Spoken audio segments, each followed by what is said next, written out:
அதுக்கடுத்து இறையறல். ஒருத்தருக்கு இறையறல் இருந்தால் தான் பரிகாரம் பலிக்கும். அனைத்து விஷயங்களும் கரெக்டாக கொடுத்து தான் பண்ணுறாங்க. கோவில்களில் நடக்கக்கூடிய பூஜை முறைகளும் சிறப்பாக நடக்குது. அங்கே தன்மை எதுவுமே குறைவில்லை. அதை உள்வாங்கிக்கிற நம்மக்கிட்ட குறை இருக்கே வழிய, அந்த சந்திரன் மறைஞ்சு இருந்தது அப்படின்னா குரு தொடர்பு இருக்குது, நான் தாண்டத்துக்கு சந்திரன் மறைஞ்சிருக்குது அப்படின்னா இந்த வீட்டில் இவங்க கொடுத்த நெருக்கடி, இல்லை ஸ்கூலில் கொடுத்த நெருக்கடி, ஆஃபீஸில் கொடுத்த நெருக்கடி, கடங்காரங்க கொடுத்த நெருக்கடி, அதனால் ஓடி போயிட்டாங்க. அவர்கள் என்னுடைய குருநாதர் மதிப்பிற்குரிய திருமதி ரோஷின்ராணி மேடம் அவர்கள், என்னுடைய வாழ்க்கையில் நல்ல வழிகாட்டிகளில் ஒருவர். அவர்களை பிரசன்னத்தில் குருவின் பலன்கள் என்ற தலைப்பில் பேச வருமாறு அன்போடு அழைக்கின்றேன். வாங்க மேடம். அனைவருக்கும் வணக்கம். நம்ம யோகநாத் குருஜி ஐயா அவர்களுக்கு, யோகவராகி சக்தி பீடம் நிறுவனர் அவர்களுக்கும், இங்கு அமர்ந்திருக்கும் அனைவருக்கும், சேனல் பார்த்துட்ருக்க அனைவருக்கும் எனது நெஞ்சார்ந்த நன்றிகள். ஸ்ரீ குருபாத காப்பியம் நாவில் சரஸ்வதி நற்றுணியாக முருகனரில் முன்னிற்க. இப்போது பிரசன்னத்தில் குரு அப்படின்னு ஒரு டைட்டில் சார் கொடுத்துருக்காரு. வித்தியாசமாக தான் இருக்குது. நான் குரு பயிற்சியை முன்னிட்டு அந்த வித்தியாசமான அந்த டைட்டில் இருக்குது அப்படிங்கிறது. இப்போ குரு பகவானை பற்றி நம்ம பேசிகிட்டே இருக்கலாம். ஏன்னா அந்தளவுக்கு அதிகமான குரு பகவான் பற்றி இருக்குது. ஆனால் பிரசன்னத்தில் நம்ம எந்த அளவுக்கு குருவை அப்ளை பண்ண முடியும்? முதல்ல ப்ரெசண்ட்டில் குருன்னா கடவுள். இது நாங்கள் நிறையா மீட்டிங்கில் சொல்லியிருக்கிறது தான். ப்ரெசண்ட்டில் குருன்னா முதல்ல யார்? தெய்வம் முதல்ல. அதுக்கப்புறம் குரு எந்தெந்த ராசிக்கு மகா பாதகாதிபதியாக வருது, அதில் குருவும் மகா பாதகாதிபதியாக வருவார். இப்போ சூரியனுக்கு நம்ம குரு பொறுத்த வரைக்கும் மகா பாதகாதிபதியாக வருவார். இப்போ பிரசன்ன சூரியனோட மையமாக வைக்கிறது தான். சூரியனுக்கு 6க்குரிய சனி, சூரியனுக்கு 8க்குரிய குரு, சூரியனுக்கு 9க்குரிய பாதகம் செவ்வாய், சூரியனுக்கு 12க்குரிய சந்திரன், இவங்கெல்லாம் மகா பாதகமாக வருவாங்க அப்படிங்கிறதுல. இதில் குருவும் ஒரு மகா பாதகாதிபதியாக வருவார் அப்படிங்கிறதுல இருக்குது. இப்போது குரு அப்படின்னா தெய்வம். முதல்ல ஒருத்தருக்கு நம்ம பரிகாரம் சொல்லணுன்னாவே முதல்ல தெய்வ அனுக்கிரகம் இருந்தால் தான் அந்த பரிகாரம் என்னாகும்? பலிதமாகும்.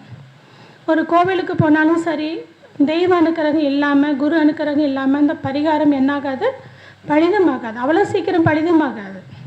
ஏன்னா குரு தான் ஒரு பரிமாற்றத்துக்குரிய ஒரு கிரகம். நம்ம உடம்புல கூட அதிகமாக சொல்லுவேன், எலும்புகளற்ற ராஜ உறுப்புகள் எல்லாமே குருன்னு சொல்லுவேன். அவங்க தான் நம்ம உடம்பு நம்ம அப்படிங்கிற ஒரு விஷயத்தை, நம்ம சாப்பிட்ட உணவை பரிமாற்றம் செய்து ஒரு மனித ரூபமாக கொண்டு வராங்க. அவங்க தான் நம்ம சாப்பிட்ற மெடிசனை எங்கே நம்ம உடம்புல நோய் இருக்கோ அந்த இடத்துக்கு பரிமாற்றம் பண்ணுறாங்க. ஸோ குரு அப்படிங்கிறது ஒரு பரிமாற்றத்துக்குரிய கிரகம். இந்த குரு எப்போ செயல் இழக்கிறார்? அதாவது நம்ம உடம்புல கடவுள் காலபுருஷ 10 பாருங்கள், குரு நீசம். காலபுருஷ 4 குரு உச்சம்.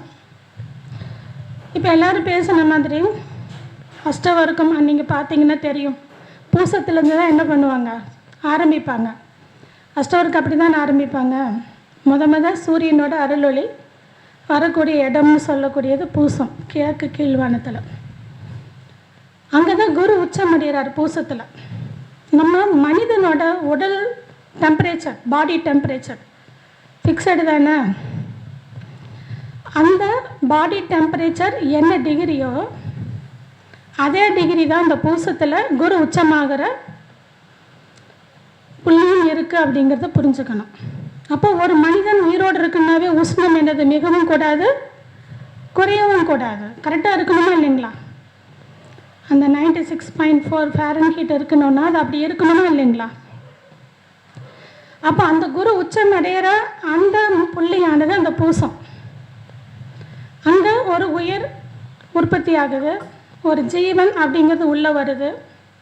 அதனால தான் தாய்மைக்கு அந்த கடகராசியை கொடுக்குறாங்க. ஏன் அப்படின்னா 9 தந்தையாண்டா நேராக 7 தானே தாயாக இருக்கணும். அப்படி இல்லாமல் ஏன் தாய்மைக்கு கடகராசியை கொடுக்குறாங்க? தாய் வேணும் அப்படி இருக்கலாம். தாய்மைங்கிறது கடகம். அங்கே இருக்கக்கூடிய அந்த பூசம் நம்ம மனிதனோட பாடி டெம்பரேச்சருக்கு சம்மந்தப்பட்ட ஒரு விஷயம். ஆளும் கிரகம் சனியாக இருக்காங்க அப்படிங்கிறத பார்த்துக்கணும். அதே மாதிரி பாருங்கள், சூரிய பகவானோட முதல் குழந்தைன்னு சொல்லக்கூடியவர் குரு. அதாவது சிம்மத்துக்கு 5ஆம் இடம் தானே. சூரியன் சிம்மமாக இருந்தால் அதுக்கு 5 தானே முதல் குழந்தை குரு. அவர் தான் யமதர்மனாக இருக்கிறார். ரெண்டாவது குழந்தை யார்? சனி பகவான். அதுக்கு 7ஆம் இடம் தானே சிம்மத்துக்கு. அவர் ரெண்டாவது குழந்தைய கர்ம பலனை தீர்க்கிறவராக இருக்கிறார். மூணாவது குழந்தைங்க அஸ்வினி குமாரர்கள், சிம்மத்துக்கு 9ஆம் இடம் தானே.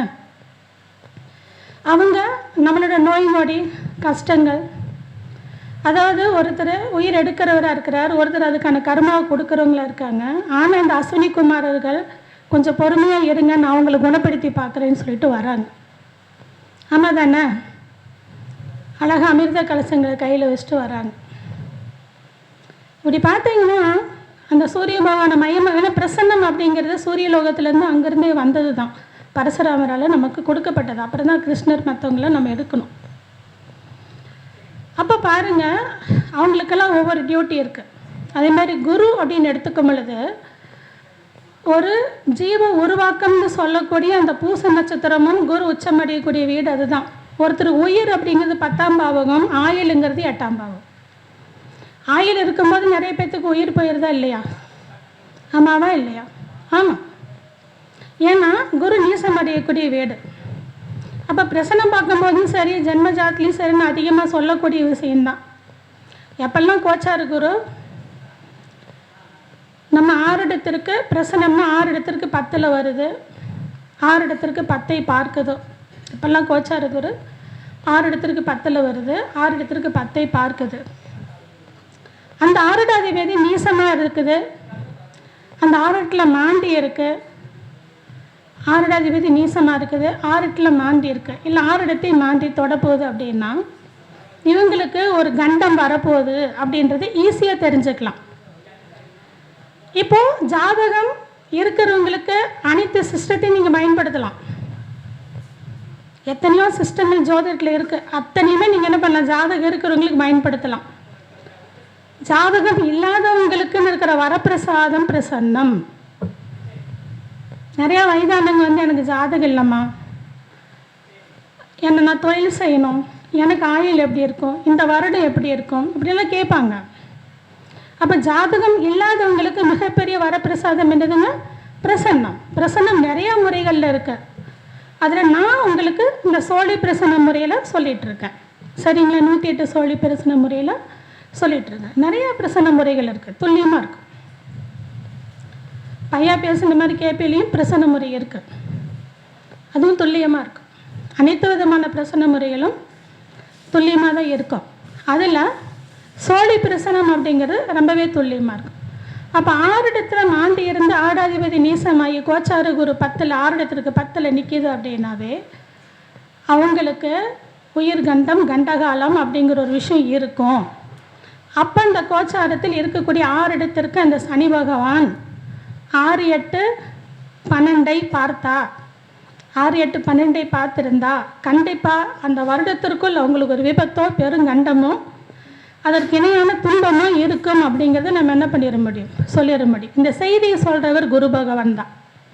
ஸோ ஒரு உயிர் துளியை கொடுக்குற அந்த பூசத்தில் இருக்கக்கூடிய அந்த குருவானவர் 10ல் நீசம் அடைஞ்சு உயிர் போகக்கூடிய இடம் மகர ராசி தானே சுடுகாடு. சார் மகர ராசி தானே சுடுகாடு, எல்லாத்துக்கும் டவுட் இருக்கா? அப்போ நம்மளை அங்கே கொண்டு போய் விடுறதும் அவர் தான். எப்போ தெய்வ பலம் இல்லை, உடலில் பலம் இல்லை, எப்போ பரிமாற்றம் நடைபெறவில்லை, அப்போ நம்மளே என்னது எதை நோக்கி போயிட்டுருக்கோம்? மரணத்தை நோக்கி கண்டிப்பாக போயிட்டுருக்கோன்னு அர்த்தம். மரணத்தை நோக்கி கண்டிப்பாக போயிட்டுருக்கோம். ஸோ அந்த செய்தியை சொல்லக்கூடியவர் குரு பகவான் அப்படிங்கிறது தெரியுது. அப்போ நம்ம அவங்க வரவங்கிட்டே நேரடியாக சொல்லி பயமுறுத்தவும் கூடாது. ஸோ அந்த குருவின் தன்மையை உடம்பில் அதிகப்படுத்தணும். குருவின் தன்மை, பரிமாற்றத்துக்குரிய தன்மையை அதிகப்படுத்தணும். அதில் இயற்கையாக ஒன்று மூச்சு பயிற்சி, வாசி, இந்த மாதிரி விஷயங்கள் இருக்குது. அடுத்து நேரடியாக தெய்வ பாதங்களை கட்டி அணைக்கிறது தான். நேரடியாக தெய்வ பாதங்களை கட்டி அணைக்கிறது தான். ஸோ யமன் பாதத்தை சரணடைகிறது, ஸ்ரீவாஞ்சியம் போகிறது, திருப்பஞ்சலி போகிறது, இந்த மாதிரியான விஷயத்துக்கெல்லாம் போயிட்டு வரலாம். அதே நேரம் ஏன்னா யமன் வந்து தனியாக வரமாட்டார், எருமை வாகனத்தில் தான் வருவார். ஸோ எருமை யார்? கர்மா, சனி பகவான். ரைட்டா இல்லைங்களா? அப்போது நம்ம கர்மாவுக்காக மனம் வருந்தி நான் என்ன பாவம் செஞ்சனோ, என் முன்னோர்கள் என்ன பாவம் செஞ்சாங்களோ அப்படின்னு மனம் வருந்தி அதற்கான மன்னிப்பை இறைவன்கிட்ட கோரி அதுக்கான தான தர்மங்களை பண்ணி வழிபாடு பண்ணும்போது அந்த குரு கொஞ்சம் கருணையை காமிப்பாங்க. நல்ல ஒரு பிரசன்ன ஜோதிடராக இருக்கும் பொழுது அது என்ன கர்மான்னு பர்டிகுலராக கண்டுபிடிக்க முடியும். இந்த ஒரு பர்டிகுலர் கர்மானால விபத்து வரும், இது உங்களோட முற்பெரிய கர்மா, இது உங்கள் முன்னோர் கர்மா, இது தெய்வ குற்றம் அப்படின்னு ஒரு நல்ல பிரசன்ன ஜோதிடர்களுக்கு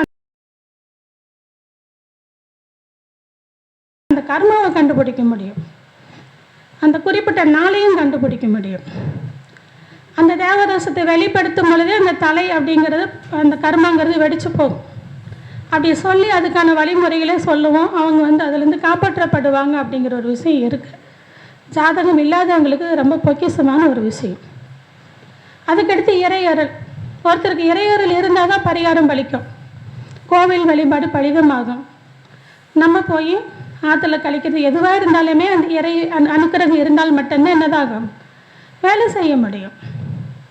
அப்போது ஒரு லெவலுக்கு மேலே அந்த குருவின் தன்மை குறையும் பொழுது இந்த பரிமாற்றம் நிகழ்றதில்லை. ஹோம பூஜை பண்ணுறவங்க பர்ஃபெக்ஷனாக தான் பண்ணுறாங்க, சிறந்த பக்தி சிரத்தையோடு தான் பண்ணுறாங்க, அனைத்து விஷயங்களும் கரெக்டாக கொடுத்து தான் பண்ணுறாங்க. கோவில்களில் நடக்கக்கூடிய பூஜை முறைகளும் சிறப்பாக நடக்குது, அங்கே தன்மை எதுவுமே குறைவில்லை. அதை உள்வாங்கிக்கிற நம்மக்கிட்ட குறை இருக்கே வழிய அந்த பூஜை நியமங்கள்லையோ அந்த தெய்வங்கள்லையோ என்ன இல்லை, ஒரு குறைவும் இல்லை. அப்போ நம்மளை சுற்றி கர்மா மூட்டை இருக்கு, அதனால தான் நம்மளால் என்ன பண்ண முடியல, அது உள்வாங்கிக்க முடியல அப்படிங்கிறது. அதை பிரசனத்தில் எப்படி பார்க்கலாம்? இன்றைக்கி மார்னிங் கூட ஒருத்தர் எனக்கு சென்னையிலேருந்து ஃபோன் பண்ணார், நம்ம வகுப்புக்கு வரவங்க தான். மேடம் இந்த மாதிரி மிதுன ஆறுட விழுந்துருச்சு, இவங்களுக்கு பரிகாரம் சொல்லாமா வேணாமான்னு கேட்குறேன். எதுக்காகன்னா நான் வகுப்பில் சொல்லி கொடுத்துருக்கோம். குரு மறைஞ்சிருக்கார், குரு இன்னும் பயிற்சி ஆகலை இல்லையா காலையில். அப்போ குரு என்ன பண்ணுறாரு, மிதுனத்துக்கு மறைஞ்சிருக்கிறார். அப்போ பிரசனப்படி 6 இடத்திற்கு குரு மறைந்திருந்தால் தெய்வ அனுக்கிரகம் இல்லை.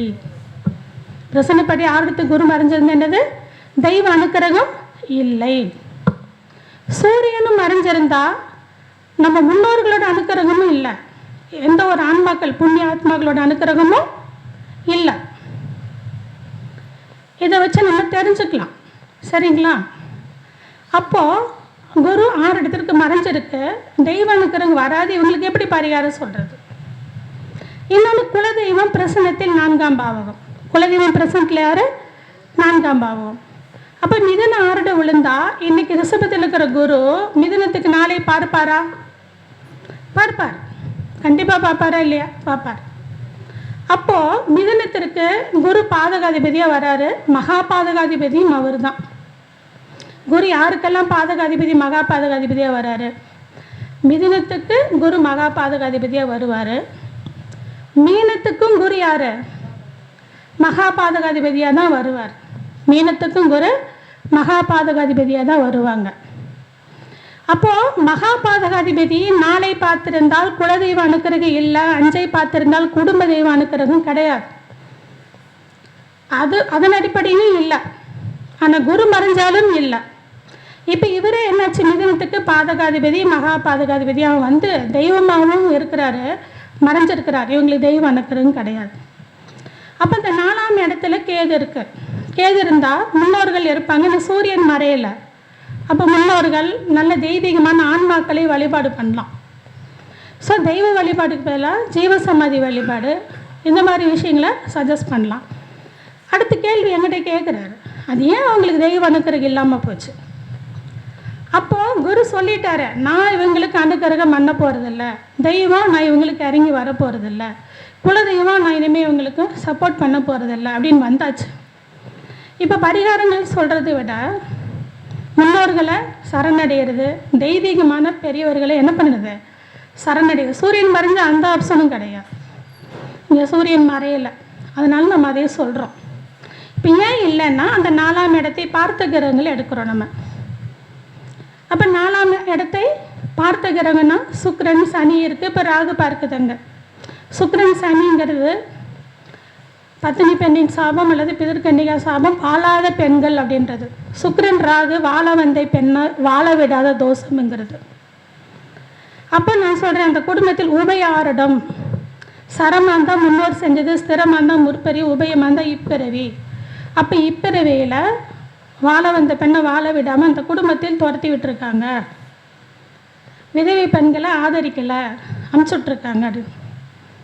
உடனே அவர் என்ன சொன்னார், ஆமாம் அவங்க அண்ணன் ஒய்ஃபை வந்து அமுச்சு விட்டுட்டாங்க, இன்னொரு அண்ணன் ஒய்ஃப் வந்து விதவையாக இருக்காங்க, பணம் கொடுத்து ஒதுக்கி வச்சுட்டாங்க. இந்த ஸ்பாட்டில் வந்து என்ன ஆகுது, கர்மா வெளிப்படுது. இது ஜாதகத்தில் வருமா? ஜாதகத்தில் வருமா? அந்த ஆளுக்கு 6ஆம் பாவம் வேலை செய்யலை, பட் கேன்சர் இருக்குது. அப்போ ஜாதகத்தில் இது வருமா அப்படின்னு பார்த்தா இன்னைக்கு வரல. ஆனால் ப்ரெசண்ட்டில் 6ஆம் அதிபதி, மிதுனத்துக்கு 6ஆம் அதிபதி செவ்வாய் 2இல் நீசமாக இருக்குது, ஆயில்ய நட்சத்திரத்தில் இருக்குது. ஆயில்யம் புற்று, மவுத் கேன்சரான்னு கேட்டால் ஆமாம். மவுத் கேன்சரான்னு கேட்டால் ஆமாம். இப்போ இவங்களை குணப்படுத்தணும், சரி பண்ணணும், ஒரு தீர்வு வரணுன்னு தான் ஒரு பிரச்சனை ஜோதிட்ட வராங்க. இங்கே தெய்வ அனுக்கிரகம் பண்ணல, குலதெய்வம் அனுக்கிரகம் பண்ணல, கர்மா முன்னாடி மூட்டை மாதிரி நின்றுட்டுருக்குது. இப்போ என்ன செய்யணும்? அவங்களுக்கு செய்ய வேண்டிய நியமங்களை செஞ்சு மன்னிப்பு கோரி சரி பண்ணி, அதுக்கப்புறம் இவங்களோட தவறுக்கு மனம் வருந்தி இருக்கிறாங்கள உயிரோட விசாரி கேட்கலாம்ல. இல்லாத போச்சுன்னா தான் நம்ம கஷ்டம். இல்லாத போயிட்டாங்கன்னா அவங்களுக்காக ஒரு பூஜை முறையில் ஏற்பாடு பண்ணி மன்னிப்பு கேட்கலாம், சூட்சமமாக வருவாங்க. இப்போ இருக்கிறாங்க, நேராக மன்னிப்பு கேட்டு அந்த வழிபாடுகளை செஞ்சீங்கன்னா அது மருந்துக்கு கட்டுப்படும். இல்லைன்னா ஆறுடாதிபதி, ஆறுடம் என்னது, புதன் 11ல் உட்காந்துருக்கு. ஆறுடாதிபதி 11ல் இருக்குது, 4ஆம் அதிபதி 11ல் இருக்குது. அப்போ தன் உடல் கெட்டு போகிறதுக்கான விஷயம் 4-11 சம்மந்தப்பட்டதுனாவே தன் தவறுகளால் ஏற்பட்ட நோயின்னு அர்த்தம். தன் தவறுகளால் ஏற்பட்ட நோய், இந்த ஹெச்ஐவி மாதிரியான டிசீஸ், இந்த பாக்கு போடுறது, ஸ்மோக் பண்ணுறது, இந்த மாதிரியான தன் தவறுகளால் ஏற்பட்ட நோயின்னு அர்த்தம். ஸோ தவறுகளுக்கும் என்ன பண்ணணும், திருத்திக்கணுமா இல்லையா? அதை திருத்தி நம்ம சரி பண்ணி அனுப்பணும் அப்படிங்கிறத பார்த்துக்கணும். இப்போ ஒரு குரு அனுக்கிரகம் இல்லாமல் பரிகாரங்கள் சொல்லக்கூடாது. குலதெய்வம் சிறப்பாக இருக்குதான்னு நம்ம பார்க்க முடியாது. மகாபாதகமே பார்த்துருந்தா அது மிகப்பெரிய குற்றம்ன்றது நம்ம எடுத்துக்கணும். இப்போ ஒருத்தருக்கு மீன் ஆறுடு ஒழுகுது, ஒரு பிரச்சனை பார்க்க வரும் பொழுதுன்னா மகாபாதகம் 10, மகாபாதகம் 10. எப்பெல்லாம் மீன் ஆறுட ஒழுகுதோ அப்போல்லாம் 10ன்னா அவங்களே செஞ்ச செயல்களால் பிரச்சனை இருக்கும். இன்னொன்று தொழில் 10 இல்லையா? கண்டிப்பாக தொழில் பிரச்சனை இருக்கும். கண்டிப்பாக எங்கெல்லாம் மகாபாதகம் நிற்கிது, எங்கெல்லாம் மகாபாதகம் பார்க்குதோ அதெல்லாம் அவங்களுக்கு வாழ்க்கையில் தீராத பிரச்சனை. மகாபாதகம் நிற்கிற இடமும் பார்க்குற இடம் வாழ்க்கையில் அவங்களுக்கு தீராத பிரச்சனைன்னு அர்த்தம். அந்த பிரச்சனையை தீர்த்து வைக்கணும்னா முதல்ல குருவே மகாபாதகமாக வந்துடக்கூடாது. அட்லீஸ்ட் 4க்குரிய குலதெய்வமாவது நல்லா இருக்கணும், இல்லை 5க்குரிய குடும்ப தெய்வமாவது, உள்ளூர் தெய்வம், நகர தெய்வம், கிராம தெய்வமாவது எப்படி இருக்கணும், நல்லா இருக்கணும். இல்லைன்னா ஒன்றுமே பண்ண முடியாது. இல்லைன்னா என்ன பண்ண முடியாது, ஒன்றுமே பண்ண முடியாது. அந்த மாதிரி சூழ்நிலை இருக்கும். அப்போது இந்த குருவை வைத்து நம்ம ப்ரெசண்ட்டில் எந்தெந்த விதமான கர்மாக்களை கண்டறிய முடியும், எந்தெந்த விதமான பிரச்சனைகளை கண்டறிய முடியுன்றதெல்லாம் பார்க்கலாம். இப்போ ஒருத்தர் காணாமல் போயிட்டாங்க, நம்மக்கிட்ட பிரச்சனை பார்க்க வராங்க. காணாமல் போயிட்டாங்கன்னு பிரச்சனை பார்க்க வராங்கன்னா கடத்தப்பட்டாங்களே இவங்களே ஓடி இருப்பாங்களா, கடத்தப்பட்டாங்களே இவங்களே ஓடி இருப்பாங்களா? பிரச்சனை பார்க்க வர்றச்சே குரு சந்திரன் தொடர்பில் இருந்தால், சந்திரன் குருவில் தொடர்பு இருந்தால் என்னது, இவங்களே ஓடி போயிட்டாங்க, இவங்களே தலைமறை ஆயிட்டாங்க, எழுதி வச்சுட்டு போயிட்டாங்க அப்படிங்கிற ஒரு விஷயம் கண்டிப்பாக இருக்குது. அதே சனிச்சந்திரன் தொடர்பு இருந்ததுன்னா கட்டாயமாக தூக்கிட்டு போயிருக்காங்க. அதே சனிச்சந்திரன் தொடர்பு என்னது, கட்டாயமாக தூக்கிட்டு போயிருக்காங்க. அப்போ ஒருத்தர் காணோன்னு நம்மக்கிட்ட வந்து கேட்கும்போது ஃபஸ்ட்டு நம்ம என்ன பண்ணணும், இவங்களே ஓடி போயிட்டாங்களான்னு பார்க்கணும்ல, இல்லை யாராவது கடத்தி இருக்காங்களான்றது பார்க்கணும்ல. இயற்கையாக ஈஸியாக பார்த்துடலாம். அதே மாதிரி ஒரு வீடு மாற்றணும், இடம் மாற்றணும் அப்படின்னு கேள்வி கேட்க வந்தாங்கன்னா சுமூக இடமாற்றம் எல்லாம் அந்த அன்னைக்கு பிரசனம் பார்க்க வரும்போது ஒன்றா குருவின் நட்சத்திரத்தில் சந்திரன் போயிட்டுருக்கோம், இல்லைன்னா குருச்சந்திரன் பார்வையில் இருக்கும். குருச்சந்திரன் எப்படி இருக்கும், பார்வையில் இருக்கும். அப்போ இன்றைக்கி அந்த குருச்சந்திரன் பார்வையில் இருக்கா இல்லைங்களா? அப்போ இந்த இடமாற்றம், வீடு மாற்றம், சொத்து மாற்றம் சம்மந்தப்பட்ட விஷயங்கள்லாம் நம்மகிட்ட கேட்க வருவாங்க.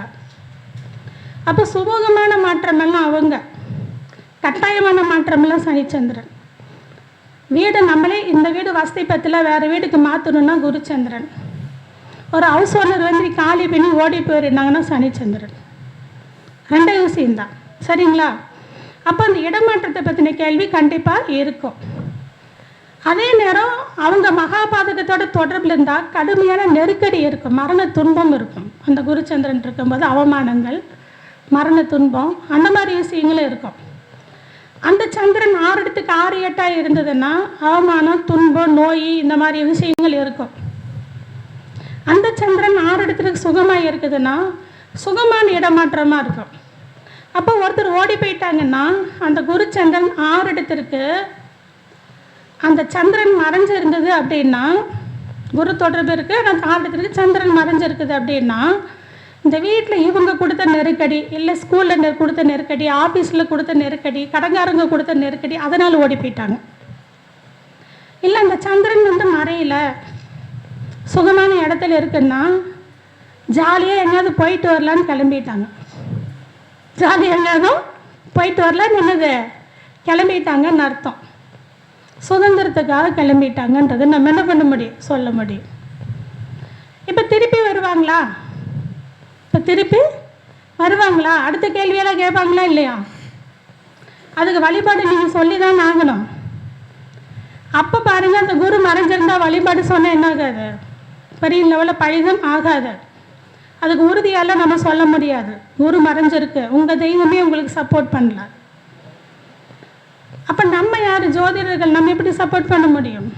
அதுக்கான கர்மாக்களை கண்டுபிடிச்சி நம்ம சொல்லி அதை அந்த பர்டிகுலர் இடம் இங்கே இருப்பாங்க, அங்கே இருப்பாங்கங்கிறது வேணால் நம்ம சுட்டி காட்டி சொல்ல முடியும்.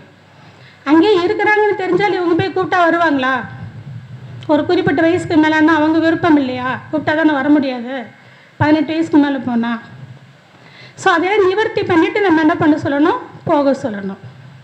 இப்போ குருவுக்கு திரிகோணத்தில் பாவகிரகங்கள் இருக்குது அப்படின்னா, குருவுக்கு திரிகோணத்தில் பாவகிரகங்கள், அசுபகிரகங்கள், இந்த மாதிரி கிரகங்கள் இருக்குது அப்படின்னா, இவங்களோட கர்மாக்கள், பாவங்கள் மிகவும் நாட்பட்ட கர்மாக்கள், ரொம்ப காலமாக இவங்களை பின்தொடர்ந்துட்டு இருக்குது அப்படிங்கிற ஒரு விஷயத்தை நம்மங்க எடுத்துகிட்டு வரணுங்கிறத பார்த்துக்கணும். இல்லை ஒரு முக்கியமான கடுமையான பாவங்களை செஞ்சுருப்பாங்க. கடுமையான பாவங்கள் என்ன பண்ணியிருப்பாங்க, செஞ்சுருப்பாங்க. அப்போ 10 6 இருக்கக்கூடிய கிரகத்தை 6 இடத்திற்கு 10 அல்லது 6 இடத்திற்கு 6 இடத்திற்கு 10ஆம் அதிபதி அல்லது 6 இடத்திற்கு 6ஆம் அதிபதி இருக்கிற சூழ்நிலையை வச்சு உமையாரிடம் வந்து இப்போ தானே செஞ்சுருப்பாங்க, என்ன செஞ்சுருப்பாங்கன்னு கண்டுபிடிக்கணும். இருக்கிற கிரகணையை வச்சு என்ன செஞ்சுருப்பாங்கன்னு கண்டுபிடிக்கணும். கண்டுபிடிச்சி நம்ம அதுக்கு என்ன பண்ணணும், தீர்வுகளை கொடுக்கணும். சரி, இப்போ கடவுள் மறைஞ்சு போச்சு, அது ஈஸியான பரிகாரம் சொல்லுங்கள். ரொம்ப ஈஸி. அவங்க நம்ம கடவுள் தானே, தாயை விட 1000 மடங்கு தாய் கொண்டவங்க தானே கடவுள்கள்.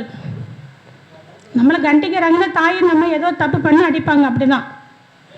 கடவுள்களுக்கு யாரையும் கண்டிக்கிற நோக்கமெல்லாம் கிடையாது, திருத்துற நோக்கம்தான். சரிங்களா? அப்போ என்ன செய்யணும், நம்ம தாய் உள்ளத்தோட ஒரு என்னது, நம்ம செஞ்ச தப்புக்கு மனசார என்ன பண்ணணும், மன்னிப்பு கேட்கணும். அதுக்கு வீட்டில் தீபம் ஏற்றணும். நம்ம எப்போ ஏற்றுற தீபம் இல்லாமல் தனியாக தெய்வத்துக்குன்னு ஒரு தீபம், தெய்வ குற்றம் நீங்கிறதுக்குன்னு ஒரு தீபம் ஏற்றணும். கிழக்கு நோக்கி ஏற்றணும். பின்னாடி ஒரு கண்ணாடி வச்சுக்கணும். தும்பப்பூவே இல்லைன்னா அந்த தொட்டாசூரிங்கி பூ இதெல்லாம் வச்சிங்கன்னா தெய்வம் சீக்கிரமாக வீட்டுக்கு வந்துடுவாங்க. அதில் மெயினாக தும்பப்பூக்கள் தெய்வம் சீக்கிரம் வீட்டுக்கு வருவாங்க. அப்போ என்ன செய்யணும், ஒரு தீபம், நெய் தீபம் கிழக்கு பார்த்து எறியணும். பின்னாடி ஒரு கண்ணாடி வைக்கணும். தும்பப்பூவோ இல்லை தொட்டாசூரிங்கி பூவோ வச்சு மனதார தெய்வத்தை, குலதெய்வத்தை வீட்டுக்கு அழைக்கணும். செஞ்ச தவறுக்கு முதல்ல ஒரு சொம்பு தண்ணீர் வைத்து அந்த தண்ணிக்கு முன்னாடி மன்னிப்பு கோரணும். அதுக்கப்புறம் அதை கொண்டு போய் செடிக்கு விட்டுட்டு நீங்கள் என்ன செய்யணும், மனதார தெய்வத்தை அழைக்கணும். டெய்லி அழைக்கணும். இது மாதிரி ஒரு 10 நாள், 5 நாள், 20 நாள், 27 நாள், மேக்ஸிமம் 27 நாளைக்கு மேலே தாண்டாது. கண்டிப்பாக தெய்வம் என்ன ஆயிடுவாங்க, வீட்டுக்கு வந்துடுவாங்க. திரும்பி பிரசனம் போட்டு பார்த்தா தெய்வம் வீட்டில் இருக்கும், தெய்வீக மனங்கள் வீட்டில் இருக்கும். இதெல்லாம் கண்டிப்பாக தெய்வம் வந்து ஒருபோதும் வரமாட்டேன்னு சொல்லவே மாட்டாங்க. ஸோ கர்மா தீராமல் வரமாட்டாங்க, அவ்வளோதான். நமக்கு என்ன கர்மான்னு தெரியலன்னா இப்படி பொதுவாக நம்ம அந்த வழிபாடு பண்ணி அந்த தெய்வங்களை நம்ம வர வைக்கலாம். தர்மதானங்கள். தர்மதானங்கள் நம்மளோட பாவத்தின் பலனை குறைக்குமா? முன்னோர்கள் பாவத்தின் பலனை குறைக்குமா? கண்டிப்பாக குறைக்கும். உகந்த நேரத்தில் தகுந்த நேரத்தில் தகுந்தபடியான தர்மங்கள் கொடுக்கும் பொழுது கண்டிப்பாக என்னாகும்? அந்த கர்மங்கள் தீர்ந்து போகும். அதுக்கும் குரு தான், அதுக்கும் குரு தான். ஒருத்தருக்கு அன்னதானம் போடுறீங்கன்னா இப்போ குரு எங்கே வருது? மிதுன ராசிக்கு வரப்போகிறாரா இல்லையா? கும்ப ராசி கும்ப லக்கணத்துக்காரங்களுக்கு 5ஆம் இடத்துல நிற்க போகுது. வயிறஞ்சாம்பாங்க தானே. இப்போ கும்பராசி கும்ப லக்கணத்துக்காரங்களுக்கு இப்போ அன்னதானம் போட்டிங்கன்னா அது 1000 மடங்கு பலம் அதிகம். அது 1000 மடங்கு என்னது? பலம் அதிகம். அப்போ அவங்க ஜென்மகுரு நமக்கு தெரியாது, ஆனால் ஒருத்தட்ட போய் ராசி கேட்டால் தெரியும்.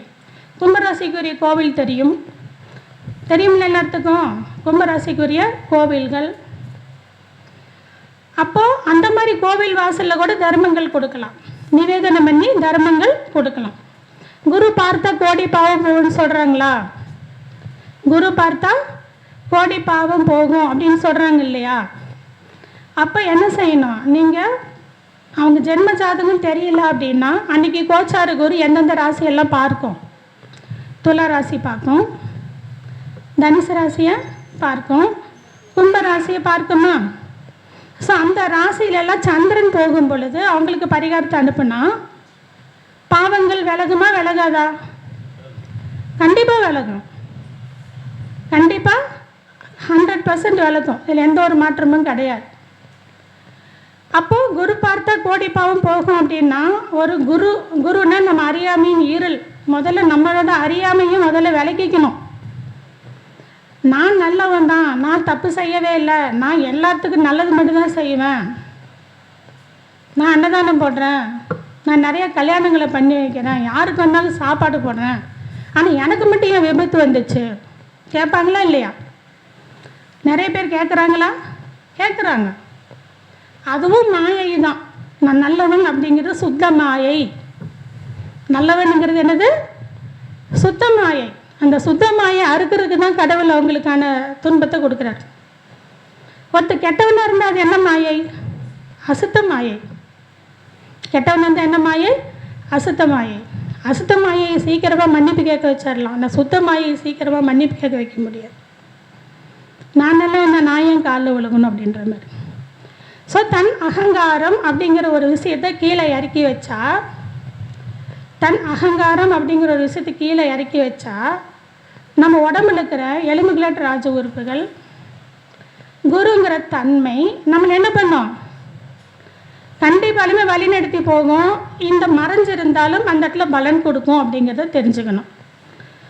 ஒரு சிலர் நல்லவங்களுக்கு சோதனை வரும், இந்த மாதிரி விபத்து வரும், ஆபத்து வரும், கண்டை வரும், நோய் வரும், எல்லாமே வரும். அதை நான் நல்லவனுங்கிற சுத்தமாயை இறக்கி வைக்கிறதுக்குன்னு தெரிஞ்சுட்டு அதன் வழியில் போனீங்கன்னா தெய்வங்கள் உங்களை தேடி வரும். நம்ம கோவில்களுக்கு போக வேண்டிய அவசியம் இல்லை. இப்படி தான் பிரசனத்தில் என்னது குருவை பற்றி நம்ம நிறைய தெரிஞ்சுக்கலாம். ஒரு குரு புதன் இருக்கும்போது பிரசனம் பார்க்க வந்து அவங்களுக்கு பணம் தேவைப்படுதுன்னு அர்த்தம். பணம் தேவைப்படுதுன்னு அர்த்தம். அதே நேரம் கடன் வேணும், நமக்கு பணம் வேணும், நம்ம ஒருத்தட்ட பணம் கொடுத்துட்டோம், பணம் திரும்பி வரணும் அப்படின்னு வந்து கேட்க வராங்க. அப்போ அன்றைக்கும் ப்ரெசண்ட்டில் என்ன விழுகும்? 6 குரு விழுவார். 6 என்ன விழுவார்? குரு விழுவார். இல்லை 6 குரு பார்ப்பார், கண்டிப்பாக அடுத்த குரு பார்ப்பாங்க. அப்போ கோச்சார சுக்கிரன் கோச்சார புதன் அந்த குருவின் பார்வையில் எப்போ வரும்? கோச்சார புதன் கோச்சார சுக்கிரன் அந்த தனாதிபதி 6 தனாதிபதி 11ஆம் அதிபதி எப்போ பேச்சை வருங்கிற ஒரு கணக்கு போட்டு இந்த காலகட்டத்தில் கிடைக்கும் அப்படின்றத நம்ம என்ன பண்ணணும்? சொல்லணும். அந்த குருவுக்கு தெரியும் பாவகிரகம் இருந்தால் அவ்வளோ சீக்கிரம் கிடைக்காது, வருடகிரகங்கள் இருந்தால் அது கிடைக்கிறதுக்கு தாமதமாகும், மாதகிரகங்கள் இருந்தால் அந்த பணம் கிடைக்கிறதுக்கு சீக்கிரமாக கிடைக்கும். அப்போ குருவின் திரிகோணத்தில் வருடகிரகங்கள் இருக்குது. அந்த பயிற்சியை வந்து அந்த குருவின் பார்வைக்கு அந்த சுக்கிரன் வரக்கூடிய காலகட்டத்தை நீங்கள் வந்து கால்குலேட் பண்ணி சொல்கிறீங்க. அங்கே சனி இருக்குதுன்னா 1 வருடத்துக்கு மேலே ஆகும்னு சொல்லுங்கள். சனிக்கான இது வந்து பிரசனத்தில் 1 வருடம். இப்படி பிரசனத்தில் ஒவ்வொன்றுக்கு இருக்குது. செவ்வாயினா 1 நாள் 1 பகல் அப்படியெல்லாம் இருக்குது. சரிங்களா? அது வகுப்பில் இருக்கும். இருந்தாலும் சனியாக இருந்தால் 1 வருடம் அப்படிங்கிறது தெரிஞ்சுக்கணும். குருவாக இருந்தால் 2 மாதம் அப்படிங்கிற கணக்கெல்லாம் இருக்குது ப்ரெசண்ட்டில். ஸோ அதன் அடிப்படையில் கணக்கு போட்டு நம்ம இந்த காலகட்டத்தில் வரும் அப்படிங்கிற துல்லிய கால நிர்ணயத்தை நம்ம சொல்ல முடியும். குரு வச்சு பணத்துக்கான மதிப்பு கேட்பாங்க, பண விஷயத்தை நம்மகிட்ட கேட்க வருவாங்க. இன்னொன்று குழந்தை கேட்பாங்களா இல்லையா? குரு யார்? குழந்தை. ஸோ ப்ரெக்னெண்ட்டாக இருக்காங்க, அவங்க பிரசனம் பார்க்க வரைச்சி குரு ராகு மாந்தி தொடர்பில் இருந்தால் அந்த குழந்தைக்கு ஆபத்து உண்டா? வயிற்றில் இருக்கிற குழந்தைக்கு ஆபத்து உண்டா? கலையிறதுக்கான ஆபத்து உண்டு இருக்கு இல்லையா? இருக்குதா இல்லையா? அப்போ குரு ராகு மாந்தி தொடர்பில் வந்தால் இருக்கும். அது குரு வக்ரமாக இருந்தால் திரும்ப திரும்ப அந்த கரு கலையிறதுக்கான அமைப்பு இருக்கும். ஸோ இவங்களுக்கெல்லாம் நம்ம என்ன செய்யணும்? முன்னோர்கள் யாராவது வளர்ந்த கருவை கலைச்சிருப்பாங்க. முன்னோர்கள் என்ன பண்ணியிருப்பாங்க? வளர்ந்த கருவை கலைச்சிருப்பாங்க. அதனால் அந்த துன்பம் நேர்ந்திருக்கும் அப்படிங்கிறத பார்த்துக்கணும். இப்போ என்ன பண்ணணும்? கருவை வளர்க்கணும். இப்போ என்ன பண்ணணும்? கருவை வளர்க்கணும். இல்லைன்னா கருங்கிறது முட்டை. நாங்கள் நிறைய பேர்த்துக்கு முட்டை சுற்றி போட்டு குழந்தை பிறந்தவங்க நிறைய பேர் இருக்கிறாங்க. ஒரு 8 முட்டை 9 முட்டை சுற்றி போட்டு பிறந்தவங்க நிறைய பேர் இருக்காங்க. அந்த வளர்ந்த கருவை கலைத்த தோஷத்தை நீக்கணும். முதல்ல திருக்கருகாவூர் கர்ப்பரட்சமை வழிபாடு பண்ணலாம். இல்லைன்னா நிறைய மரம் செடி கொடிகளை நட்டு வச்சு தண்ணீர் ஊற்றணும். குழந்தைங்களுக்கு தேவையான உணவுகளை நேரடியாகவே செஞ்சு கொடுக்கறது, கர்ப்ப பெண்களுக்கு உதவி செய்கிறது, இதெல்லாம் நாங்கள் செய்ய சொல்லணும். ஒரு கருமத்தின் வழியே தான் தர்மம். அதுதானே தப்பு. இப்போ அவங்கள வளர்க்கறதுக்கான மருந்துகளை கொடுத்து எது பண்ணாலும் அவங்களுக்கு கரு கலையுது அப்படின்னா கர்மாவை தீர்க்கணும்ல. அப்போ முன்னோர் சாபங்களை தீர்த்து வந்தாங்கன்னா இது விலகும்.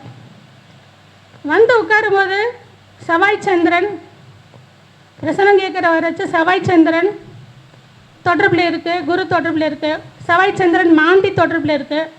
அதை குரு பார்த்துருக்குன்னா கரு கலைச்சிட்டு வந்து உட்காந்துருக்காங்க. செவ்வாய் சந்திரன் மாந்தி தொடர்பில் இருக்குது, அதை குரு பார்த்துருக்குன்னா நம்மகிட்ட யார் வந்து உட்காந்துருப்பா? கரு கலைச்சிட்டு வந்து உட்காந்துருப்பாங்க. பாவமா இல்லையா? இறைவன் கொடுத்தத பாவம் தானே. அப்போ அந்த பாவத்துக்கு என்ன பண்ணுறது? அந்த பாவத்துக்கு என்ன செய்கிறது? ப்ரெசண்ட்டில் வழி வந்தால் குரு மறையாமல் இருந்தால் நம்ம பரிகாரம் சொல்ல போகிறோம். வழி வரலன்னா அதுக்கான மனஸ்தாபம், அதுக்கான மன்னிப்பு, அதுக்கான விஷயங்களை கோரி தான் என்ன பண்ண முடியும்? இதை வந்து நம்ம சொல்ல முடியும். அப்படிங்கிறது அடுத்த தலைமுறையில் வர குழந்தைங்களுக்கு அந்த கருக்குற்றம் கண்டிப்பாக வந்துடுது. கருக்குற்றம் 100% வந்துடுதுங்கிறது தெரியுது. ஒருத்தர் பிரசனம் பார்க்க வரும்போது குழந்தை இல்லை 5ல் பாவகிரகம் இருந்து 5ஆம் அதிபதி 6, 8 பண்டில் மறைஞ்சிருக்கும். 9ல் பாவகிரகம் இருந்து 9ஆம் அதிபதி 6, 8 பண்டில் மறைஞ்சிருக்கும். அந்த குருவானவர் மறையலை அப்படின்னா பரிகாரத்தின் மூலியமாக குழந்தை பிறக்கும். அந்த குரு மறைஞ்சிருந்தா பரிகாரத்தின் வழியாக அந்த இடத்துல என்ன வராது? குழந்தை வராது. ட்ரீட்மெண்ட்டு தான். அந்த ட்ரீட்மெண்ட்டுக்கும் குருவுக்கு ராகுவோ கேதுவோ அங்கே தொடர்பில் வந்தால் தான் ட்ரீட்மெண்ட். இல்லைன்னு என்னது இல்லை. இந்த மாதிரி குருவை பற்றி பேசினா பிரசனத்தில் நிறைய விஷயங்களை நம்ம என்ன பண்ணலாம்? சொல்லிட்டு போயிட்டே இருக்கலாம். நேரம் கருதி இதோடு முடிக்கிறேன். இந்த வாய்ப்பளித்த அனைவருக்கும் நன்றி. யோகநாத் குருஜி ஐயா அவர்களுக்கு நன்றி. இந்த சக்தி பீடம் மிகச்சிறந்து வளர்ந்த உலகளாவிய புகழும் பெருமையும் பெறணும், அன்னையினர்கள் அனைவருக்கும் கிடைக்கணும்னு வாழ்த்தி வணங்கி விடைபெறுகிறேன்.